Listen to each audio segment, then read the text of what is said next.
जनधन योजना, स्वच्छ भारत अभियान और मेक इन इंडिया के बाद प्रधानमंत्री नरेंद्र मोदी की सरकार ने बेटियों के हक में शुरू किया है राष्ट्रव्यापी अभियान, जिसका मकसद न केवल बेटियों को बचाना है बल्कि उनको पढ़ाना और बढ़ाना भी है। प्रधानमंत्री नरेंद्र मोदी ने हरियाणा के पानीपत में इस बड़ी सामाजिक योजना बेटी बचाओ बेटी पढ़ाओ की शुरुआत की। इस मौके पर पीएम ने कहा कि हमारे देश में 1000 बालक पैदा हों तो 1000 बालिका भी पैदा होनी चाहिए। पीएम ने लोगों से भावनात्मक बातें करते हुए सवाल पूछा कि अगर बेटी पैदा नहीं होगी तो बहू कहां से लाओगे।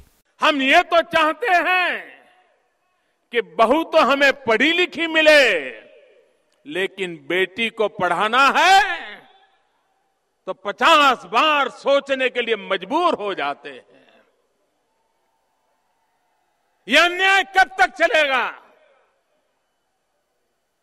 ये हमारी सोच में ये दोगलापन कब तक चलेगा?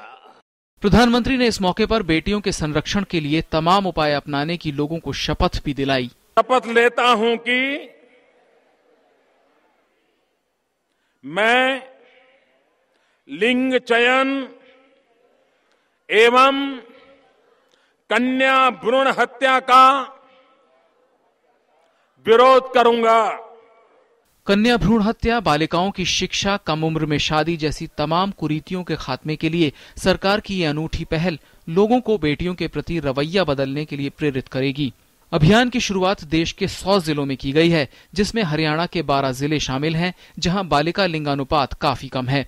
प्रधानमंत्री ने इस मौके पर सुकन्या समृद्धि योजना की शुरुआत भी की, जिसका मकसद बेटियों के कल्याण के लिए आर्थिक संसाधन जुटाना और नए अवसर पैदा करना है। प्रधानमंत्री ने सुकन्या समृद्धि योजना के तहत 5 बच्चियों को योजना का खाता सौंपा। इस सुकन्या समृद्धि योजना के तहत 10 साल से कम उम्र की बेटी 1000 रुपया से लेकर के 1.5 लाख रुपए तक उसके मां बाप पैसे बैंक में जमा कर सकते हैं और सरकार की तरफ से हिंदुस्तान में किसी भी प्रकार की परंपरा में ब्याज दिया जाता है, उससे ज्यादा ब्याज इस बेटी को दिया जाएगा। प्रधानमंत्री ने लोगों की सोच पर सवाल उठाते हुए कहा कि बुढ़ापे में बेटा ही सेवा करेगा, ये सोच गलत है। पीएम के मुताबिक बेटी को मारने का हक किसी को नहीं है। बेटी एक सम्मान का मंत्र देते हुए पीएम ने कहा कि देश में गिरते लिंगानुपात के बारे में अगर अभी नहीं सोचा गया तो आने वाली पीढ़ी को बड़ी समस्या का सामना करना पड़ेगा। पीएम के मुताबिक हम 18वीं सदी के लोगों से भी गुजरे हुए हैं। बेटा बेटी में फर्क हमारे देश की मानसिक बीमारी है। बच्चियों को मां के गर्भ में मारे जाने पर चिंता जताते हुए पीएम ने कहा कि बेटियों की रक्षा करना डॉक्टरों की भी जिम्मेदारी है। प्रधानमंत्री ने कहा कि लोग बेटियों के फर्ज से मुंह नहीं मोड़ सकते। पीएम के मुताबिक ऐसी सैकड़ों बेटियां हैं जो माँ बाप की सेवा करने के लिए अपने सपने चूर कर देती हैं। पीएम ने कल्पना चावला को याद करते हुए कहा कि पूरा विश्व उन पर गर्व करता है। प्रधानमंत्री ने इस मौके पर विशेष गाड़ी को रवाना किया, जो विभिन्न हिस्सों में बेटी बचाओ बेटी पढ़ाओ योजना के बारे में जागरूकता का संदेश फैलाएगी। इस मौके पर हरियाणा के विभिन्न जिलों में जागरूकता के लिए विशेष गाड़ियां रवाना हुई। प्रधानमंत्री ने इस मौके पर विशेष डाक टिकट भी जारी किया।